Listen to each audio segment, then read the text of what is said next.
कभी ऐसा महसूस हुआ है कि परिवार के साथ एक बहुत ही अच्छा पल चल रहा हो और बीच में एक फोन की स्क्रीन आ जाती है।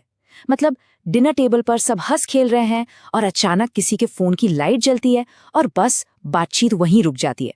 अगर ऐसा महसूस होता है तो यकीन मानिए ये सिर्फ आपके साथ नहीं हो रहा। आज हम इसी डिजिटल फासले को समझने वाले हैं और देखेंगे कि इसे कैसे कम किया जा सकता है। ये बात कितनी सही है ना। हमारा फोन बिल्कुल एक ऐसे बिन बुलाए मेहमान जैसा बन गया है जो हर जगह हर वक्त मौजूद रहता है, हमारी बातों के बीच, हमारे रिश्तों के बीच। ये सिर्फ एक डिवाइस नहीं है, ये एक तरह की दखल अंदाजी है जो हमारे सबसे करीबी रिश्तों में घुस रही है। लेकिन सवाल ये है कि ये बिन बुलाया मेहमान असल में हमारे रिश्तों को कितना नुकसान पहुंचा रहा है। इस आदत का एक नाम भी है, इसे कहते हैं फबिंग। और साइंस हमें बताता है कि ये सिर्फ एक बुरी आदत नहीं है, ये असल में दूसरों को चोट पहुंचाती है।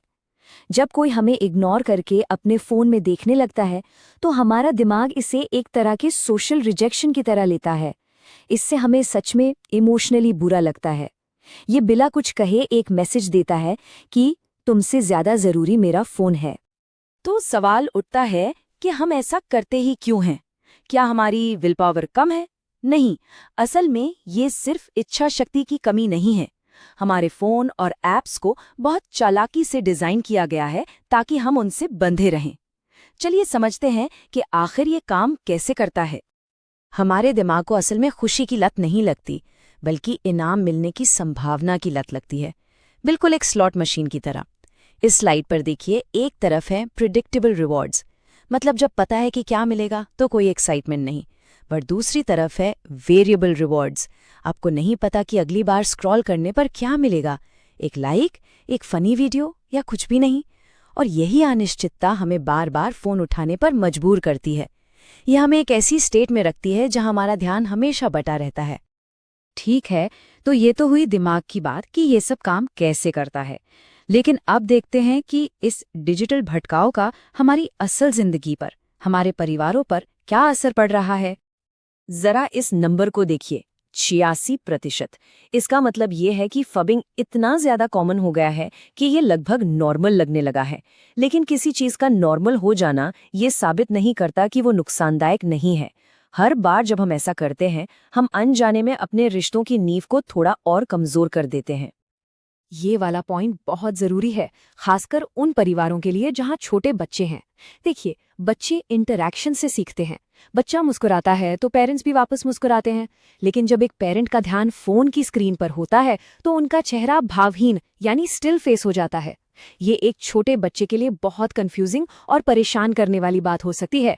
और लंबे समय में इससे बच्चों में तनाव, भाषा सीखने में देरी और सोशल स्किल्स की कमी भी हो सकती है। और ये चार्ट कहानी को बिल्कुल साफ कर देता है। देखिए, जहां टेक्नोफियरेंस यानी फोन का दखल कम है, वहां बच्चों में बिहेवियर की प्रॉब्लम्स भी कम हैं। और जहां टेक्नोफियरेंस ज्यादा है, वहां समस्याएं भी ज्यादा हैं। होता क्या है कि जब बच्चों को अपने पेरेंट्स का ध्यान खींचने के लिए फोन से मुकाबला करना पड़ता है तो वे अक्सर गलत हरकतें करने लगते हैं और इससे एक नेगेटिव साइकिल शुरू हो जाता है।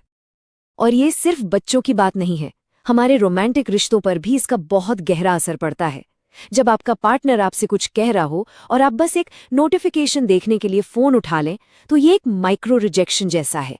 ये छोटे छोटे पल धीरे धीरे नाराजगी पैदा करते हैं और एक ऐसी सिचुएशन बना देते हैं जहां दो लोग एक साथ होकर भी अकेला महसूस करते हैं। तो ठीक है, हमने ये तो समझ लिया कि प्रॉब्लम क्या है और ये कितनी गहरी है। लेकिन यहाँ निराश होने की कोई जरूरत नहीं है। अच्छी बात यह है कि हम इस पर कंट्रोल पा सकते हैं। तो चलिए अब प्रॉब्लम से हटकर सॉल्यूशन पर फोकस करते हैं और देखते हैं कि हम इस सिचुएशन को कैसे बदल सकते हैं। ये कोई मुश्किल नियमों की लिस्ट नहीं है, बल्कि बदलाव के लिए एक प्रैक्टिकल प्लान है। पहला स्टेप, ऑडिट, मतलब पहले ये समझिए कि आप अपना फोन इस्तेमाल कैसे कर रहे हैं। दूसरा, स्ट्रक्चर, अपने घर का माहौल ऐसा बनाइए जहां एक दूसरे से जुड़ना आसान हो और फोन उठाना मुश्किल। और तीसरा, रिप्लेस, मतलब फोन रखने से जो खालीपन महसूस होता है उसे अच्छी मजेदार एक्टिविटीज से भरें। चलिए अब सीधे कुछ प्रैक्टिकल तरीकों पर आते हैं और देखते हैं कि हम अपने घर में एक ज्यादा कनेक्टेड माहौल कैसे बना सकते हैं।